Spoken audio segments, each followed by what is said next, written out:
Hello and welcome to Ask the. I'm your host Shelley Irwin, and of course tonight we are talking on the topic of optometry.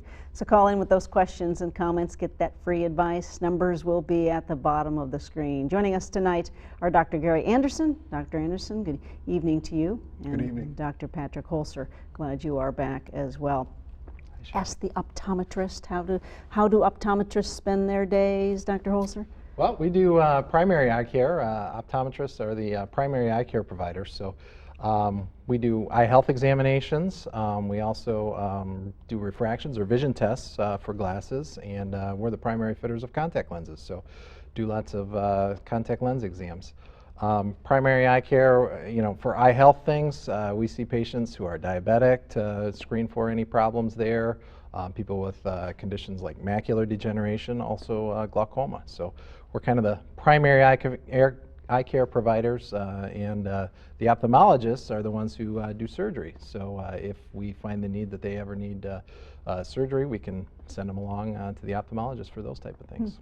Dr. Anderson, where does the optician come in to play? The optician is the optical expert. We've had training in that also, but the optician is the person who manufactures the glasses, makes them, measures the bifocal heights, the different measurements that are needed, adjusts the glasses, measures them when they come in to make sure the prescription fits. So he's the optical engineer. Yes. He or she. Thank you. What is involved in a standard eye examination? We'll start with you.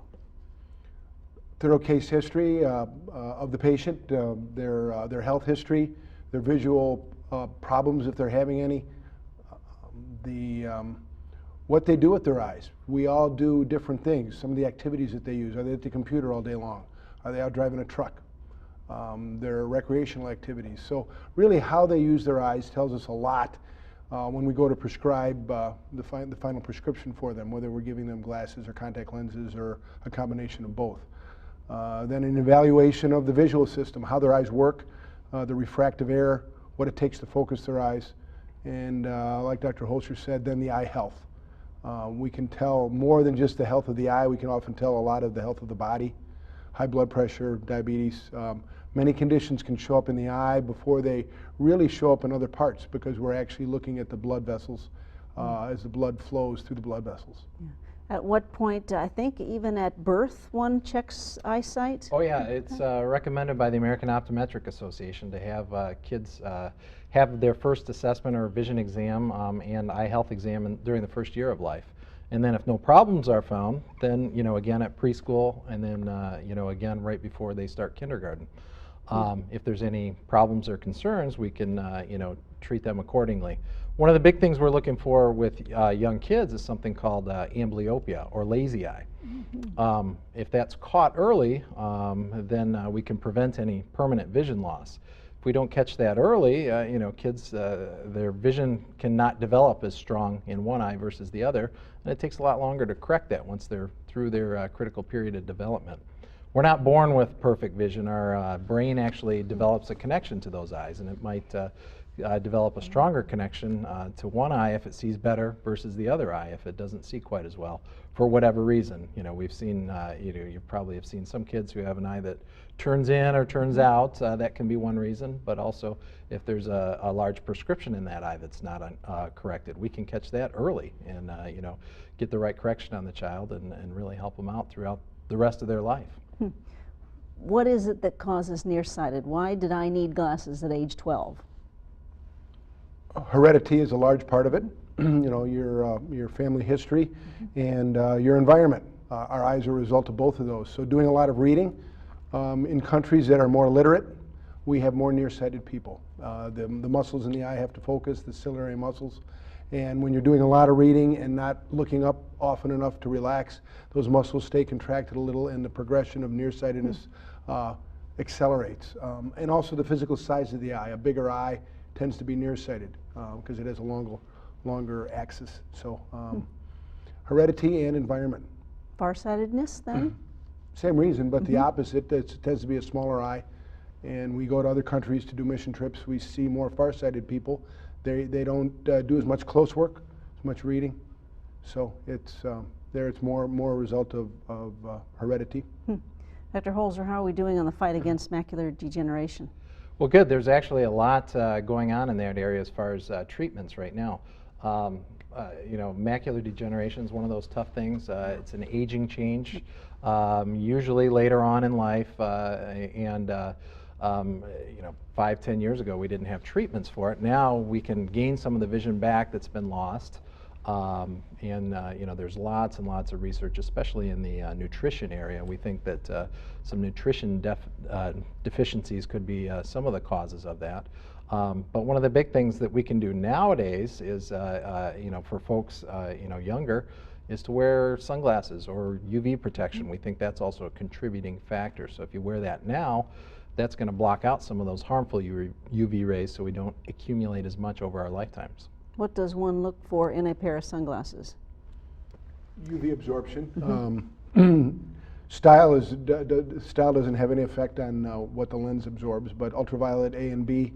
A polarized lens doesn't make it any healthier for your eye, but it can take the glare away, so a little less squinting, a little more comfortable. But ultraviolet absorption is the most important. Also, some sunglasses that might wrap around on the sides because we get a lot of light from the back and the sides and that kind of thing. Also, adding a hat, that'll block out from above, and that helps quite a bit too. Yeah. Glaucoma, what's up here? Glaucoma, that's a condition where the optic nerve is damaged over time, we have a lot more technology these days to catch it earlier. To screen, we screen for it during our exams, probably 2 or 3 different ways. And there's new technology out, that can pick it up even sooner, so we can treat those folks before, the devastating vision loss occurs later on in the process. Is that still the poof in the eye upon an eye exam? Is that still how you determine the glaucoma state? That is a test, but most of us use other instruments that are more accurate. That's a good screening device, but when it comes down to really accurate testing, there's much more accurate devices to test for that, and like PJ said, some devices that can really detect glaucoma earlier than we've ever been able to detect before. Because once the nerve damage is done, you're not getting it back. And so it's not like walking around without glasses on and seeing blurry and then all of a sudden getting some glasses. When you've had glaucoma and you've had nerve damage done, that vision will not be coming back. It's permanent loss. What parts of the eye are available for transplanting? Can we get into this? Cornea is the main tissue. The cornea, which is the front of the eye, the front lens, and it is avascular, meaning there's no blood vessels in it. So it's a little tougher to transplant compared to say some skin, but it is what when somebody passes away and they've donated their tissue, the eye is used. That is the part of the eye that is used, the cornea. The whole eye can be used in terms of research, so it's very valuable for those that would put on a driver's license that they want to donate tissue, because right now we still don't have a synthetic cornea available. They're working on that, but we don't have that. So if somebody has a scarred cornea or another disease that they can't see through a cloudy cornea, their only option is a transplant from a donor. Well, I have a caller on the line. Hi, caller. What's your question, please? I have a question about contacts. What contact is best for astigmatism? Contact lenses, PJ. There's, as far as astigmatism, correcting contact lenses. Astigmatism means that the eye is not perfectly round in shape. It's a little more oval in shape. If we use, a comparison, a perfectly round eye would be shaped like a basketball, and somebody with an astigmatism would have an eye that's shaped more like a football. So we use different contact lenses that have a different curvature this way versus that way in the lens. And those are called toric contact lenses. There's also some great lenses called gas permeable lenses. They're a little bit more rigid that correct for a lot of astigmatism as well. People who wear those tend to appreciate, they think the vision's a little sharper with those as well. Great. I have another question from you, caller. What's your question, please? Thanks. Hey there. Excuse me. Hi. What would be the determining factor between going from glasses to LASIK?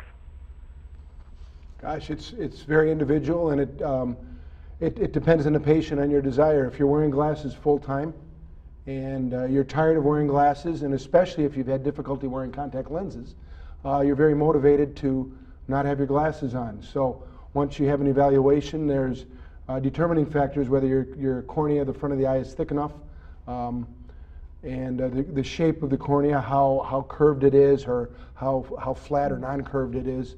Dr. Holzer has a lot of experience doing LASIK pre-op, so he can add to that. Yeah. Yeah, LASIK, the biggest thing is to make sure you're a good candidate, whether it's, you know, if you have dry eyes, that might, you know, limit your candidacy for LASIK surgery. Whether, you know, the prescription is too high, you know, we can only treat so much. The laser's only approved for so much. So, you know, the prescription strength is another thing. Also, patient expectations. You're still going to need some glasses part of the time, whether it's for driving or nighttime, something like that. Or if you get over that, you know, into that reading glasses age, you're still going to need something for the up-close stuff. You bet. It's better than the alternative. Going to take a break, show you what's coming up next week. Right now, it's Ask the Optometrist. Stay with us.